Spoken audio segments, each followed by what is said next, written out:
Ouvrons la parole de Dieu ensemble. Et encore une fois, on revient dans la première épître de Pierre, chapitre 5. Nous ouvrons la parole de Dieu ensemble dans la première épître de Pierre, chapitre 5. En Pierre, chapitre 5, et comme vous le savez, nous sommes dans les derniers versets, les dernières instructions de cette épître, que sous l'inspiration du Saint-Esprit, Pierre a décidé d'inclure à la fin de son épître en raison de leur importance, en raison de ces besoins que nous avons de les écouter, d'obéir à ce que Dieu a pour nous.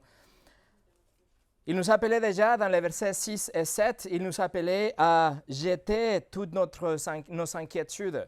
Il nous appelait à remettre nos anxiétés entre les mains du Seigneur parce qu'il est grand et puissant et nous pouvons lui faire confiance. Nous pouvons faire confiance dans sa main puissante et souveraine.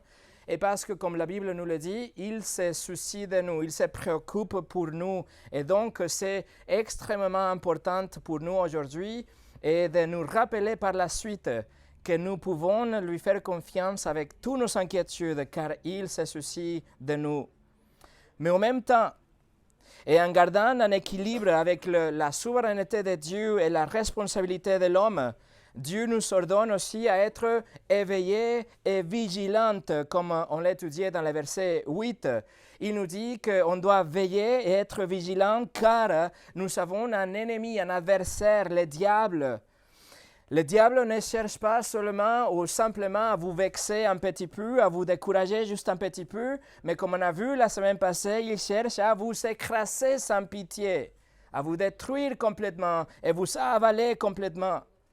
Nous avons vu aussi qu'il vous accuse devant Dieu, il présente, il apporte au présent ce que vous avez fait dans le passé, il met en lumière ce que vous avez fait dans l'obscurité, il révèle au grand jour ce que vous avez fait dans les portes, derrière les portes closes.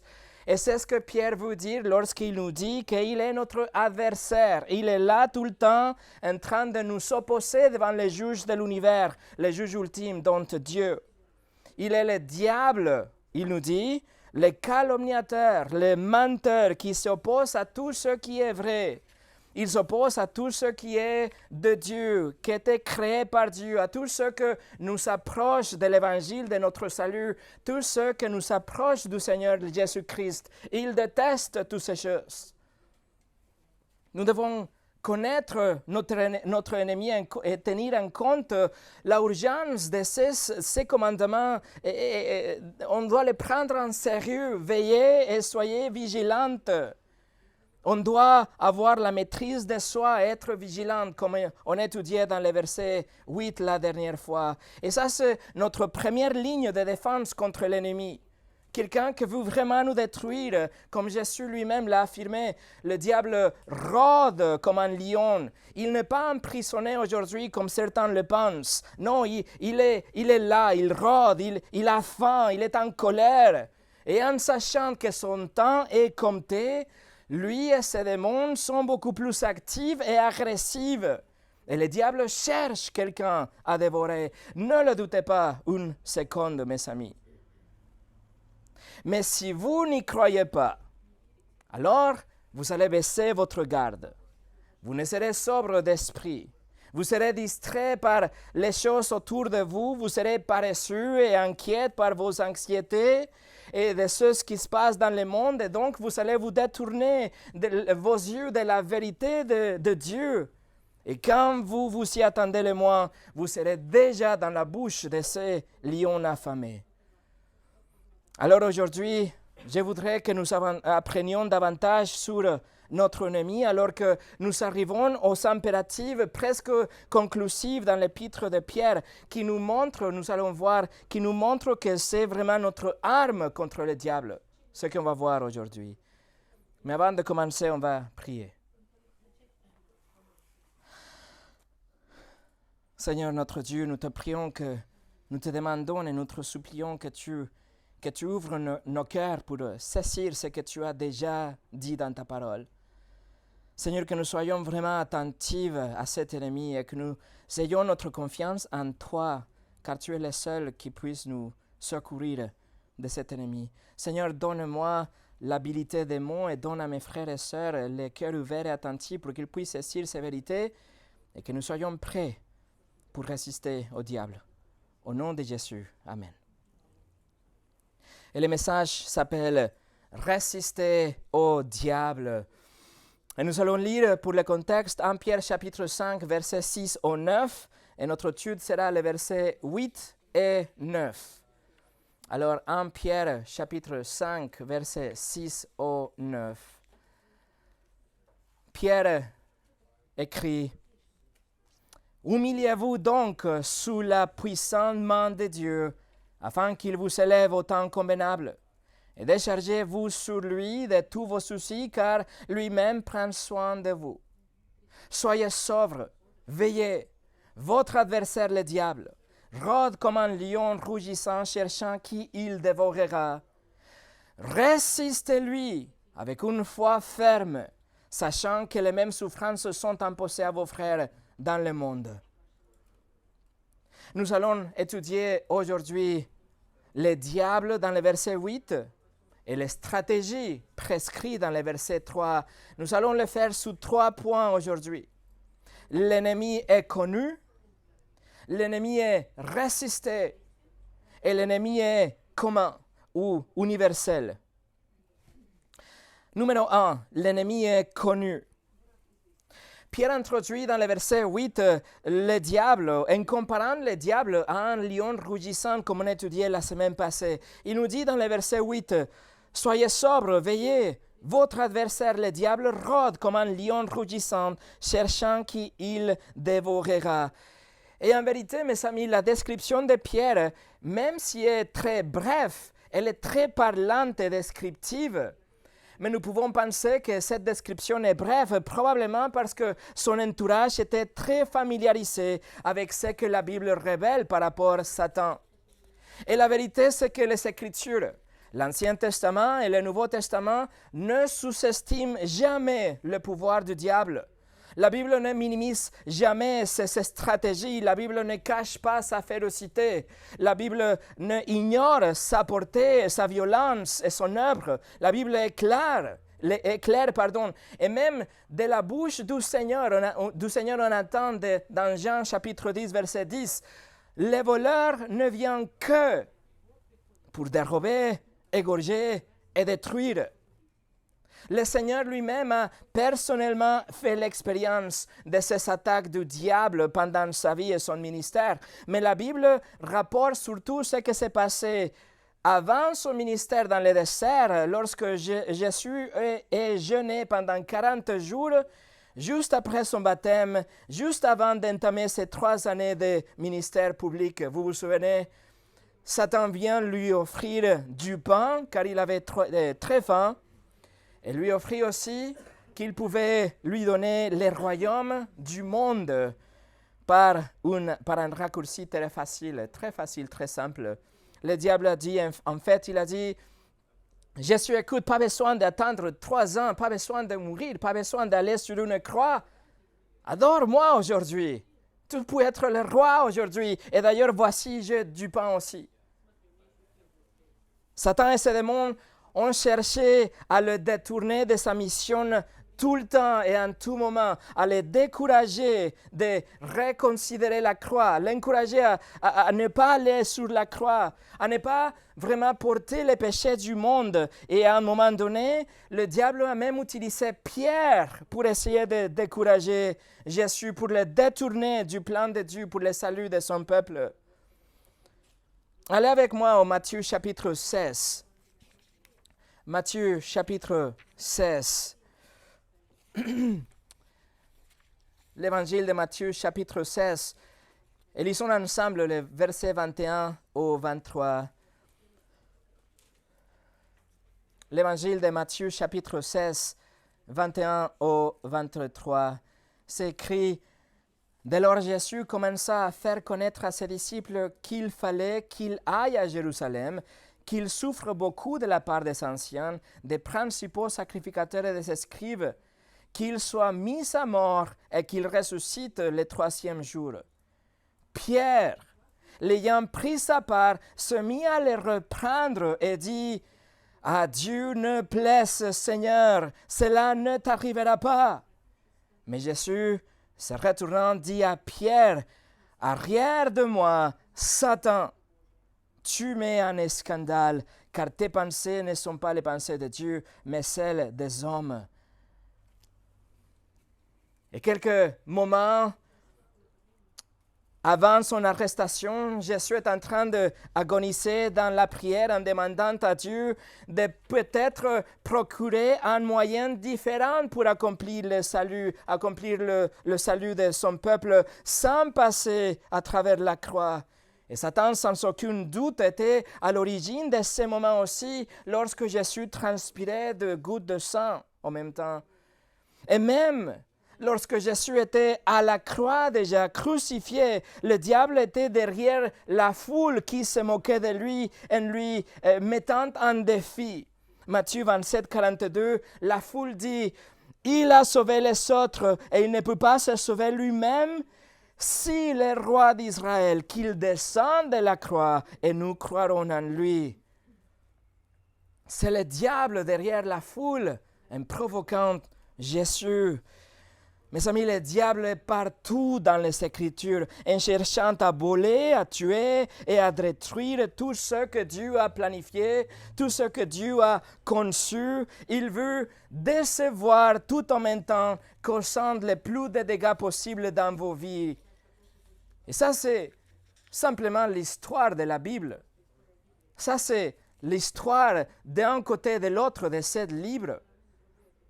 Et en fait, ici dans la Bible, nous avons 1189 chapitres. Et seulement 4 d'entre eux n'ont pas le diable. Genèse chapitre 1 et 2, avant la chute de l'homme, et et Apocalypse chapitre 20 et 21, après le royaume millénaire de Christ, lorsque le diable est jeté dans les temps de feu, mais tout le reste est imprégné du diable qui est en train de provoquer soit l'Église ou essayer de détruire tout ce que Dieu avait déjà instauré comme vrai pour son peuple. Alors, afin de mieux connaître notre ennemi, je vous invite à faire un survol de son origine, sa rébellion et son stratégie à travers l'histoire. Premièrement, son origine. Il faut savoir que le diable faisait partie de l'armée des anges qui était créée par Dieu au commencement. Il n'était pas mauvais, il n'était pas méchant. Au 6e jour de la création, nous savons que Dieu a déclaré que tout était non seulement bon, mais très bon. Genèse 1, 31, Dieu vit tout ce qu'il avait fait et voici, cela était très bon. Ainsi, il y eut un soir et il y eut un matin, ce fut le 6e jour. Ainsi furent achevés les cieux et la terre et toute leur armée. Et puisque le diable apparaît dans le chapitre 3 dans la forme du serpent, nous devons conclure que cet ange, ça a été en rébellion, il a chuté de la gloire de Dieu entre le jour 6, ou je dirais beaucoup plus entre le jour 7 et le péché, la tentation d'Adam et Ève. Le diable donc est un être créé. C'est quelqu'un que Dieu a créé comme le reste des anges. Le diable n'est ni éternel, il n'est ni omniscient, ni omniprésent, ni omnipotent. Le diable ne possède pas les attributs de Dieu. Il est sujet à Dieu comme tout le reste de la création. Tout l'ordre de la création, y compris le diable, sont soumis à l'autorité de Dieu. Alors pourquoi est-il un ennemi si dangereux pour nous? Parce qu'il est subtil, il est rusé, il est malin, il est tricheur, il est un séducteur. Il ne va jamais se présenter chez vous comme quelqu'un qui vient détruire votre âme, mais vous attirera. Il se déguisera en joie et en plaisir. Et même s'il n'est pas omniprésent, il domine le monde aujourd'hui. Il domine le système du monde à travers la musique, les films, la mode, la culture, les jeux et les politiques. Par tous les moyens possibles, le diable essaye de corrompre tout ce que Dieu a créé et tromper subtilement de sorte que que nous arrivons à des conclusions morales qui sont contraires à la volonté de Dieu. Il essaie de tout détourner de la vérité. Même s'il est l'ennemi de Dieu, il n'a pas le même pouvoir que Dieu. Il n'a pas le même statut comme Dieu. Ce n'est pas comme le yin et yang chinois où les deux forces sont égales mais sont opposées.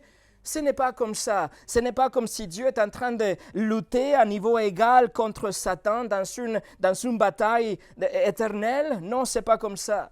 Ce n'est pas comme un jeu de tir à la corde où tous les deux côtés sont en train de tirer avec la même force de chaque côté. Non.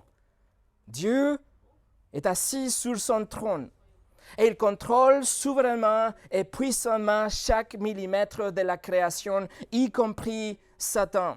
Satan est soumis à sa juridiction et il se présente lui-même devant Dieu pour lui demander la permission pour toucher quelqu'un, comme on a vu la semaine passée dans Job 1 et Job chapitre 2.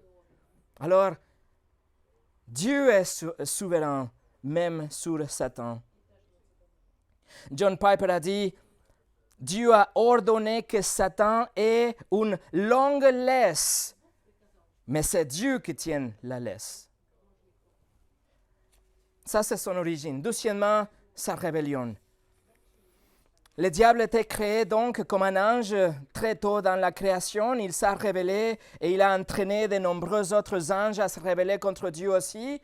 La Bible ne nous dit pas exactement comment cela s'est produit. Mais il y a deux passages qui nous montrent ce qui est dans le cœur de Satan, comment il pense, ce qu'il aime, ce que le motive, qu'est-ce qu'il y a à l'origine de cette rébellion. Donc on va aller ensemble dans le livre d'Ésaïe. Le livre d'Ésaïe, chapitre 14. Alors je répète, ce n'est pas la description littérale de la chute de Satan. C'est Dieu qui est en train de prononcer un jugement contre le roi de Babylone. Ésaïe chapitre 14. Dieu prononce un jugement à travers le roi de Babylone et à travers le prophète Ésaïe. Il dit à Israël qu'ils ne seront plus oppressés. Ces versets concernent le roi de Babylone donc, mais il nous montre quand même l'esprit qui l'anime. Regardez Ésaïe 14, versets 3 au 5. Et quand l'Éternel t'aura donné du repos, après tes fatigues et tes agitations et après la dure servitude que te fut imposée, alors tu prononceras ces chants sur le roi de Babylone. Et tu diras, et quoi, le tyran n'est plus, l'oppression a cessé, l'Éternel a brisé les bâtons des méchants, la verge des dominateurs. Sautez au verset 12. Te voilà, tombé du ciel, astre brillante, fils de l'horreur, tu es abattu à terre, toi le vainqueur des nations. Vous voyez, Dieu parle à travers Ésaïe à la personne du roi de Babylone. Mais la déclaration va beaucoup plus loin que le roi de Babylone. Il parle aussi à la force du péché qui se cache derrière lui. Regardez les versets 13 et 14. Tu disais en ton cœur, je monterai au ciel, j'élèverai mon trône au-dessus des étoiles de Dieu, je m'assiérai sur la montagne de l'assemblée, à l'extrémité du septentrion, je monterai sur le sommet des nuées, je serai semblable au Très-Haut. Mes amis, c'est de l'orgueil, si vous voyez. 5 fois dans ce passage, le roi a dit « je ». Je monterai, je l'élèverai, c'est l'orgueil, c'est la fierté de ce roi, le roi de Babylone qui avait décidé dans son cœur de s'élever même au-dessus du trône de Dieu, si c'était possible, et se proclamer lui-même Dieu. Ça, c'est l'esprit du diable. C'est d'ailleurs ce qu'on voit dans l'esprit de l'Antichrist que va se déclarer dans le futur être Dieu lui-même aussi, comme Paul écrit dans 2 Thessaloniciens chapitre 2. C'est l'esprit de l'Antichrist, nier la vérité. Encore une fois, il ne s'agit pas de l'origine de Satan ou une description littérale de la rébellion de Satan, mais cela nous montre que c'est l'orgueil qui l'anime et entraîne les autres. Ce passage, en fait, c'est un double accomplissement qui parle littéralement à l'homme, le roi de Babylone, mais il adresse aussi la cause plus profonde derrière lui. Il adresse la source de ses actions. Juste comme on vient de voir dans Matthieu chapitre 16, Pierre a dit quelque chose à Jésus. Jésus répond à Pierre directement, mais en réalité, il a dit « Satan ». Il s'est référé à Satan qui était derrière le mot de Pierre. Et c'est intéressant aussi que le verset 15 nous dit que le futur de Satan, c'est la même chose que le livre de l'Apocalypse nous déclare aussi. Regardez le verset 15. « Mais tu as été précipité dans le séjour de mort, dans les profondeurs de la fosse. » La même chose qu'on voit dans l'Apocalypse chapitre 20, ça c'est la fin pour le diable, c'est la fin pour ces démons aussi. Le 12e passage, on le trouve dans le livre d'Ézéchiel. Allez avec moi en Ézéchiel chapitre 28. Ézéchiel chapitre 28, ce texte est très similaire à ce qu'on vient de lire avec Ésaïe, sauf que maintenant il s'agit d'un texte qui parle du roi de Tyr. Et Dieu, à travers Ézéchiel, il parle à l'homme, le roi. Mais encore une fois, nous voyons l'esprit derrière le roi de Tyr. Ézéchiel chapitre 28, regardez les versets 1 et 2.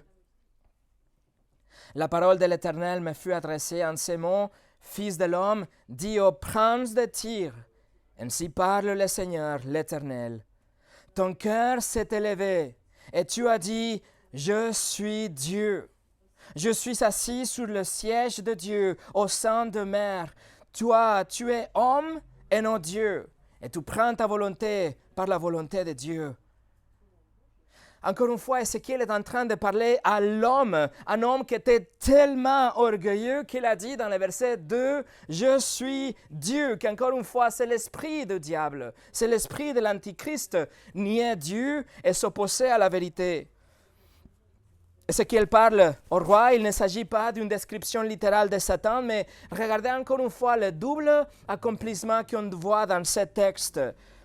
Ézéchiel 28, verset 11 au 15. Regardez les versets 11 au 15.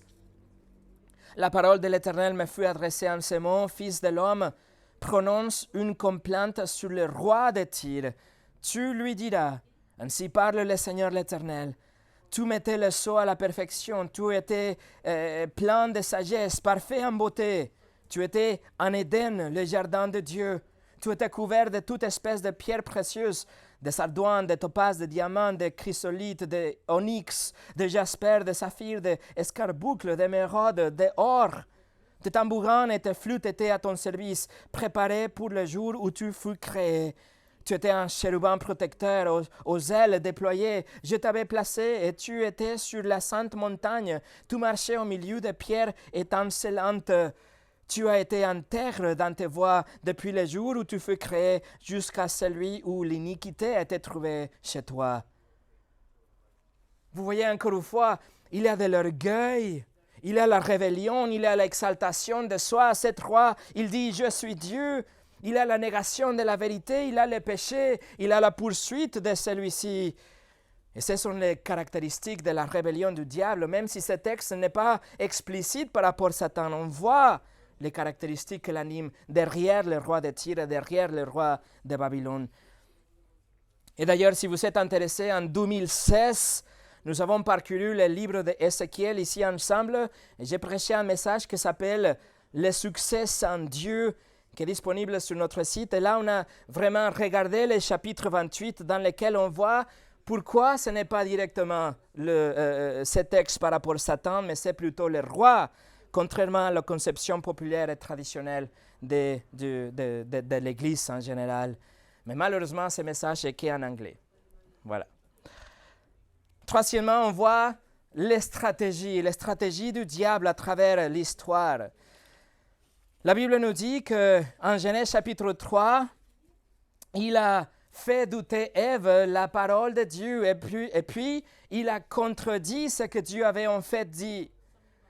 Jésus a dit, concernant tous ceux qui s'opposent à lui, qui s'opposent à Jésus, il a dit, Jean 8, 44, « Vous avez pour père le diable, et vous voulez accomplir les désirs de votre père. Il était meurtrier dès le commencement, et il ne se tient pas dans la vérité, parce qu'il n'y a pas de vérité en lui. Lorsqu'il profère le mensonge, il parle de son propre fond, car il est menteur et le père du mensonge. » Non seulement il ment, non seulement il dit ce qui est faux, mais aussi il cache la vérité. 2 Corinthiens 4,4 nous dit « Le Dieu de ce siècle, c'est-à-dire Satan, a aveuglé l'intelligence afin qu'il ne voit pas briller la splendeur de l'évangile de la gloire de Christ, qui est l'image de Dieu. » Alors il ment, il cache la vérité, et chaque fois que la vérité est trouvée chez quelqu'un, il essaiera de la pervertir en se faisant passer par un agent de la vérité. 2 Corinthiens 11, 13 et 14. Ces hommes-là sont des faux apôtres, des ouvriers trompeurs, déguisés en apôtres de Christ. Et cela n'est pas étonnant puisque Satan lui-même se déguise en ange de lumière.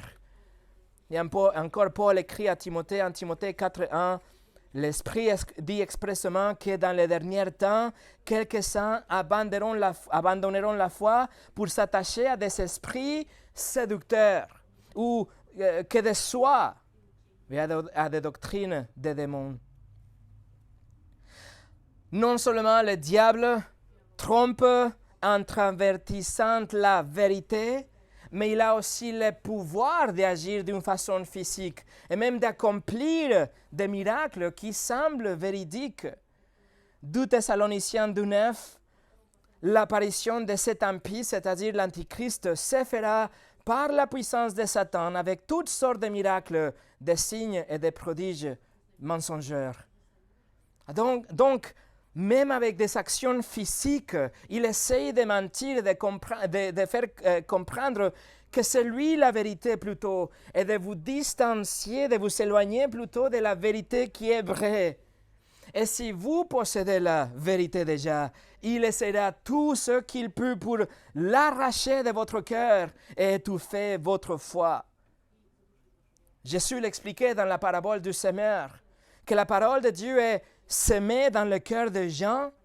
Et Matthieu 4,15 nous dit, « Et quand ils l'ont entendu, aussitôt, Satan vient et enlève la parole qui était semée en eux. » Mes amis, le diable déteste la vérité. Le diable déteste les Écritures. Le diable déteste les prédicateurs qui prêchent la parole de Dieu. Le diable déteste l'évangélisation. Le diable déteste les missionnaires qui amènent l'évangile aux autres. Il déteste l'Église parce que l'Église est le pilier de la vérité. Il est violemment et en colère contre tous et chacun des chrétiens. Et en plus de tout ça, plus vous marchez près de Christ, plus sérieusement il va vous attaquer. Plus vous êtes sérieux de votre foi, plus vous vous engagez dans la sainteté, plus vous vous engagez avec votre Église, avec des frères et des sœurs, plus vous atteignez les perdus, plus vous serez la cible du Satan. Et en plus de toutes ces choses, si ce n'était pas assez, le diable vous tente à pécher Il vous accuse devant Dieu et quand vous chutez, il a le pouvoir de toucher votre corps avec la maladie, avec la mort même. Il est assoiffé de sang et il veut vraiment vous assassiner. C'est ce que Jésus a dit. Mes amis, le diable a déclaré la guerre à chacun d'entre nous. C'est sérieux. Et alors la question est, qu'est-ce que pouvons-nous faire? Maintenant qu'on voit que notre ennemi est tellement puissant, tellement rusé, qu'est-ce que nous pouvons faire? Est-ce que nous avons une chance de survivre devant lui? Et la réponse est absolument 100% aucune chance, sauf si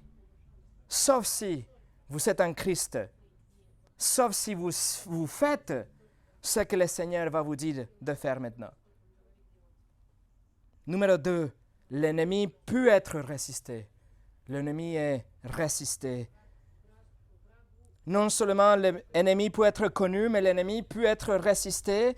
Alors voici la solution pour survivre les attaques acharnées du diable. J'espère que vous êtes en train d'écouter. Verset 9, on revient à 1 Pierre chapitre 5.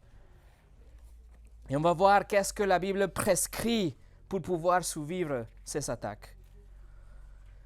1 Pierre chapitre 5, et regardez le verset 9. Pierre écrit, « Résistez-lui avec une foi ferme, sachant que les mêmes souffrances sont imposées à vos frères dans le monde. » Résistez-lui, Pierre écrit. Et le mot qu'il utilise, c'est le grec antistémie, d'où on tire le mot pour antihistaminique que vous connaissez. Ça veut dire prendre la position contre quelque chose qui vous arrive. Ça veut dire résister au pouvoir de quelqu'un d'autre. Ça veut dire s'opposer à une attaque, quelque chose qui vient contre vous. Résister, s'opposer. C'est-à-dire que, mes amis, nous ne fuyons pas l'ennemi. Nous ne reculons dans la crainte, nous ne le craignons pas, mais nous lui résistons. Nous prenons notre position contre lui. Nous savons que nous sommes maintenant où nous serons attaqués, mais nous tenons bon. Nous résistons le diable.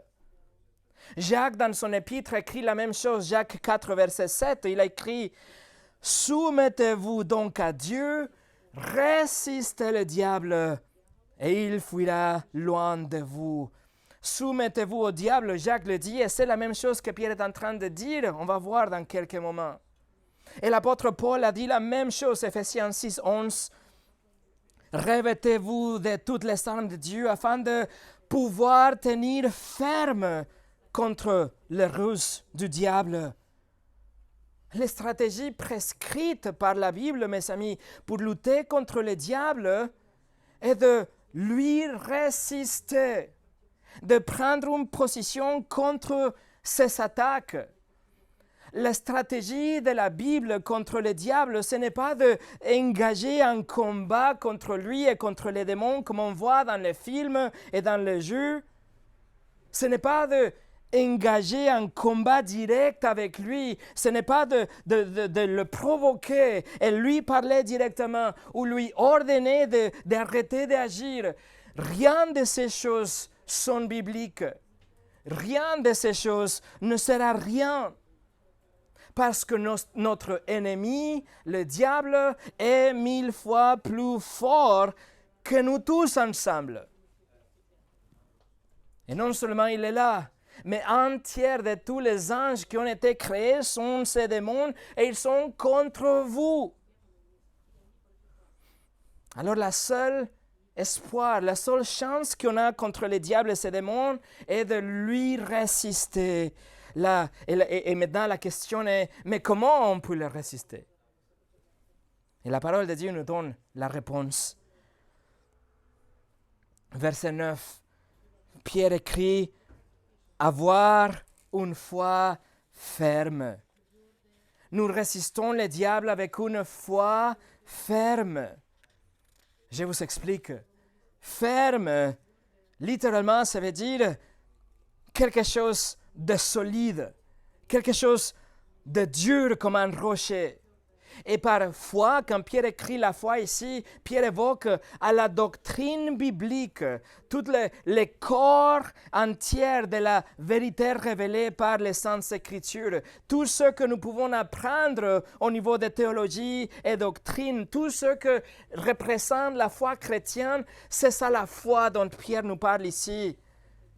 Et bien sûr, nous devons commencer par l'Évangile. Nous devons avoir un évangile ferme dans notre cœur. Le fait que vous savez briser les commandements de Dieu et que lorsqu'il vous jugera, il vous trouvera coupable.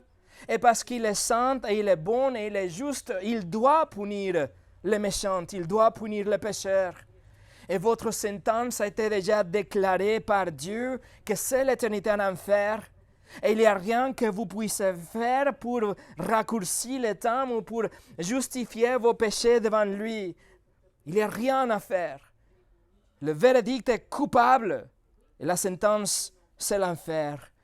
Mais Dieu a envoyé Jésus pour vivre une vie parfaite, pour souffrir et pour mourir sur la croix en votre nom, en votre place. Il a pris sur lui votre châtiment éternel et il vous donne en échange sa vie parfaite.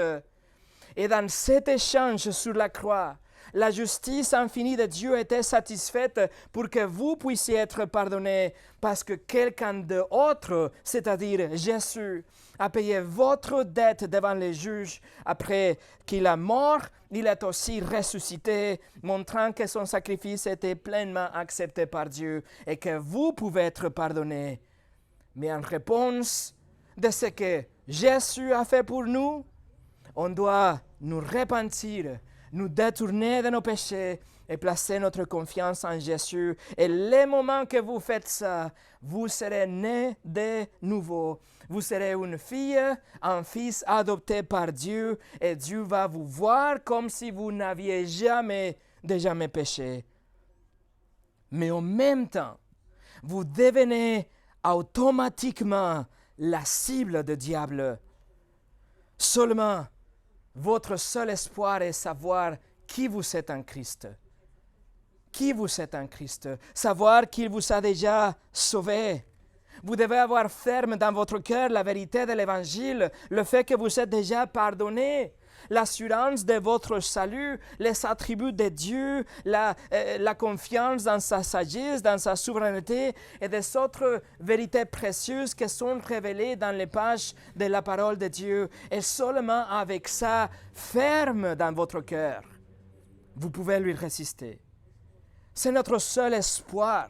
C'est notre seule chance contre le diable. Notre plan d'action est de le résister en étant fermement enraciné, en connaissant et en croyant la saine doctrine, en faisant preuve de discernement, en distinguant la vérité de l'erreur, en défendant la vérité, en dénonçant l'erreur, etc.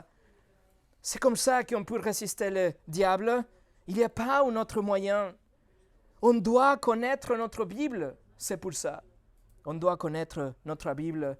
Non seulement on doit connaître la Bible, on doit croire la Bible, croire ce que c'est écrit, et on doit appliquer dans notre vie ce qu'on voit, ce qu'on croit dans la parole de Dieu. Ce n'est avec la vérité biblique que nous pouvons résister cette guerre spirituelle dans laquelle nous sommes, en connaissant la doctrine, en appliquant la théologie, en obéissant la parole de Dieu.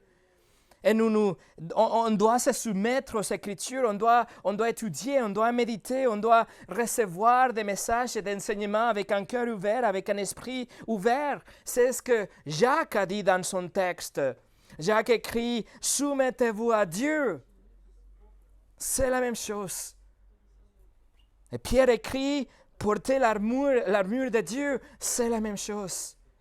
C'est seulement en connaissant la parole de Dieu et en appliquant la parole de Dieu que nous pouvons résister les attaques du diable.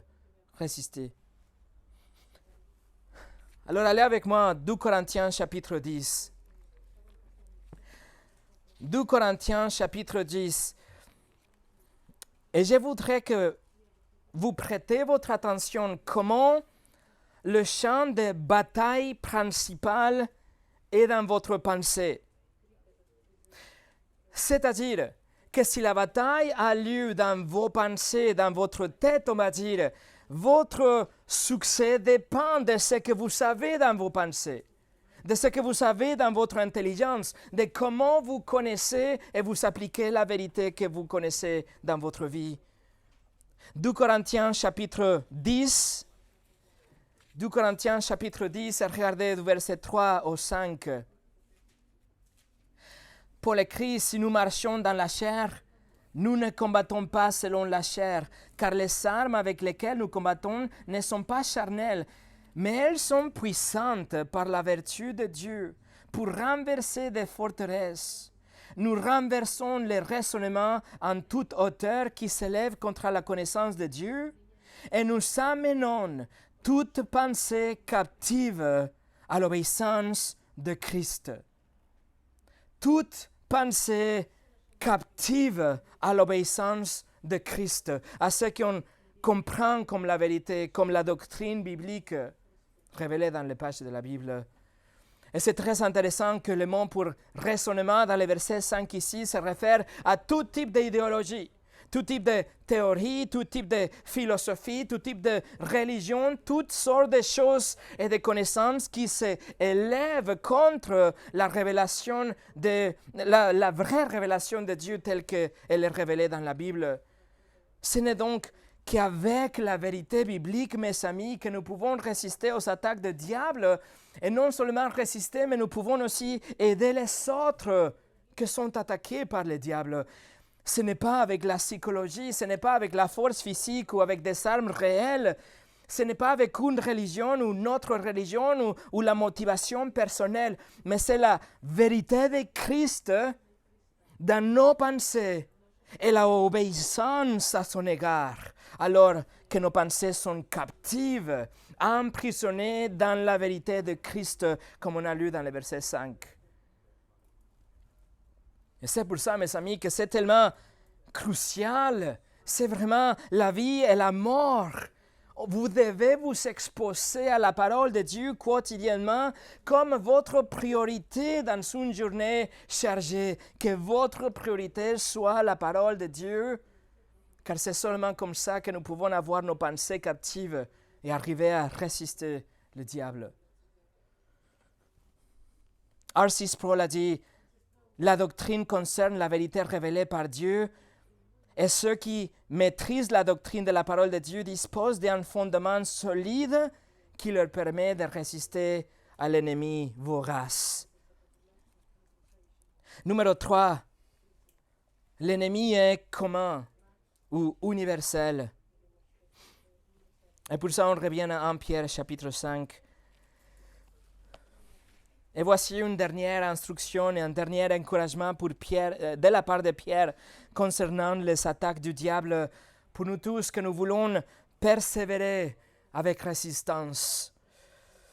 Verset 9, Pierre écrit, « Résistez-lui avec une foi ferme, sachant que les mêmes souffrances sont imposées à vos frères dans le monde. » C'est-à-dire que la Bible nous rappelle que nous ne sommes pas seuls dans notre combat. La Bible nous rappelle qu'il y a des croyants dans le monde entier qui sont en train d'être attaqués par le diable aujourd'hui et qui sont en train de souffrir comme vous et bien plus que vous. Si vous regardez l'histoire du christianisme aussi, ces versets, il s'agit d'un appel à la solidarité avec des croyants de toute la planète.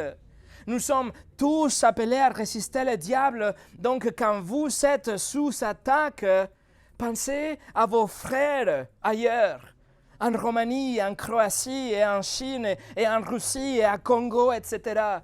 Tous les autres frères et sœurs qui sont également attaqués, mais qu'ils résistent le diable. C'est comme si vous êtes en train de joindre les bras avec l'armée de Dieu, avec l'Église universelle. Et vous savez qu'il résiste à côté de vous et vous savez qu'il résiste de l'autre côté. Et donc cela vous encourage à résister vous-même aussi. Juste, il faut regarder l'histoire de l'Église, n'est-ce pas? On peut constater l'attaque violente du diable, mais nous pouvons voir aussi l'exemple des frères et des sœurs fidèles qui ont tenu jusqu'au bout, jusqu'à la fin. Voilà notre encouragement. Résistez avec eux. Résistez avec l'armée de Dieu.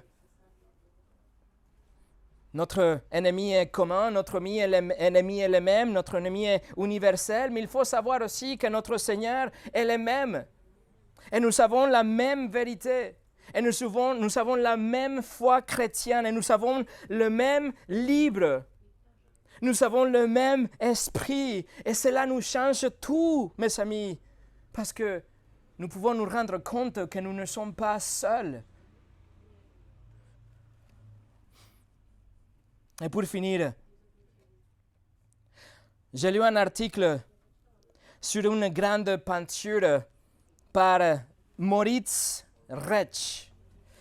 Et cette peinture très grande représente une partie d'échecs. Une partie d'échecs, mais la partie est jouée entre le diable et un jeune homme.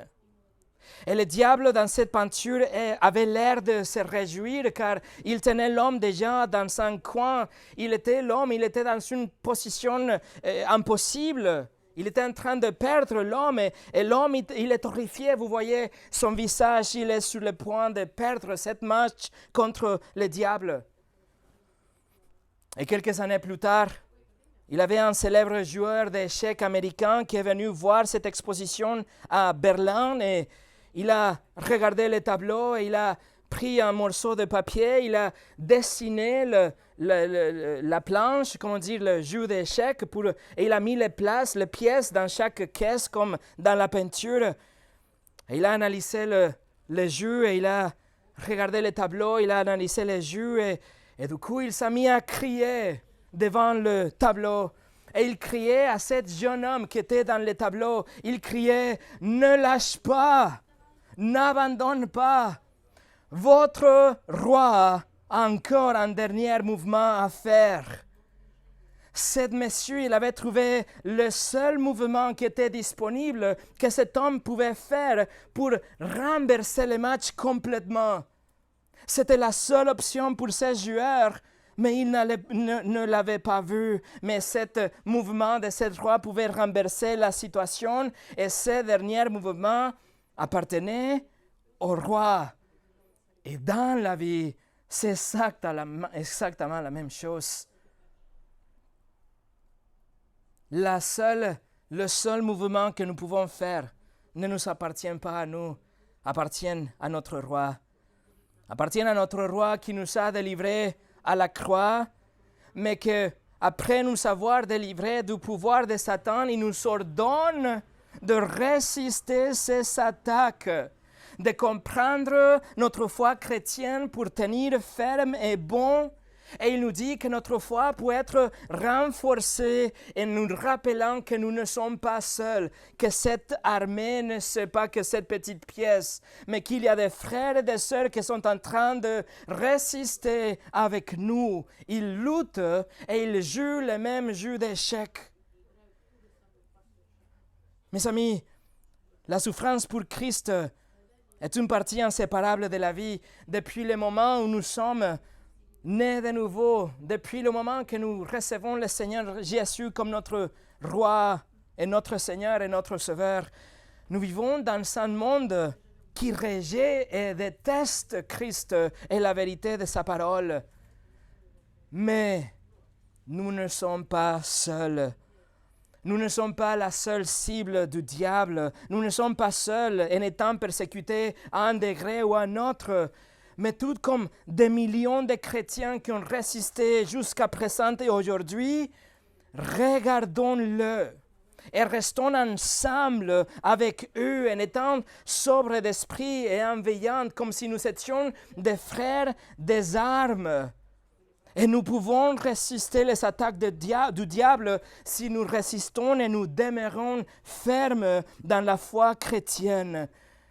Mais il faut nous rappeler que le dernier tour de la partie d'échecs appartient à notre roi. Il a déjà joué et il était victorieux. Prions.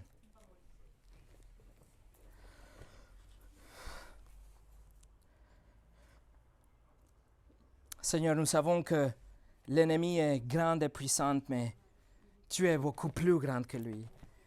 Tu es le créateur de l'univers, tu es le souverain sur toutes les choses. Tu es celui qui a donné la permission pour qu'elle puisse descendre et attaquer Job. Tu es celui qui va un jour, juste avec un mot, l'enchaîner pendant 1000 ans et par la suite jeter à l'étang de feu. Seigneur, nous n'avons rien à craindre car tu es avec nous.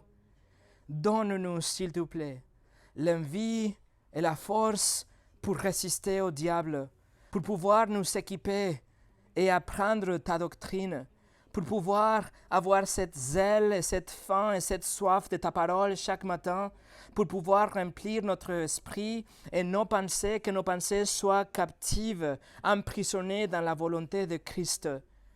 Et Seigneur, qu'avec nos frères et nos sœurs partout au monde, nous arrivions à résister les attaques acharnées du diable et que tout ça soit pour ta gloire. Merci que tu es en train de bâtir ton Église. Merci pour chacun de ses frères et ses sœurs. Et Seigneur, je prie pour eux, pour qu'il ait la zèle de lire, d'apprendre, de méditer, de résister, de témoigner et d'être des lumières dans cette ville qui a tellement besoin de toi. Au nom de Jésus. Amen.